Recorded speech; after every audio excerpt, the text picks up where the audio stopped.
Mga kapuso, nakaranas po ng pag-ulan ng ilang bahagi ng bansa.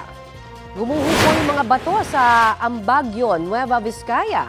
Humambalang din ang mga yan sa poblasyon Tiblac Road. May naputol rin pong puno.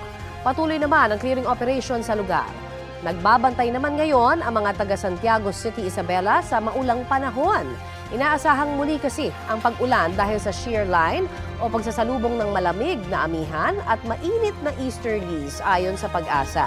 Apektado rin po ang mainland Cagayan, Quirino, Aurora, Quezon Province, Camarines Norte, Camarines Sur, Catanduanes, Albay, Ilocos Region at Cordillera. Inaabisuhan po ang ating mga kapuso sa banta ng baha o landslide. Base sa rainfall forecast ng Metro Weather, uulanin din po ang ilan pang bahagi ng Northern at Southern Luzon, Visayas at Mindanao. Mababa naman po ang tsansa ng ulan dito sa Metro Manila. Sa maghapon, inaasahang walang lugar sa bansa ang makararanas ng danger level na heat index.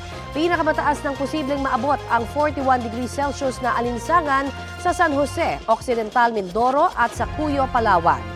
Under extreme caution level po yan. Ibig sabihin, may banta pa rin po ng heat cramps o heat exhaustion. 40 degrees Celsius naman sa Dagupan, Pangasinan, Puerto Princesa, Palawan, Vera Catanduanes, Iloilo City, Dumangas, Iloilo at Zamboanga City. Posible naman pong umabot sa 36 degrees Celsius ang heat index ngayong araw sa Pasay, habang 34 degrees Celsius dito sa Quezon City.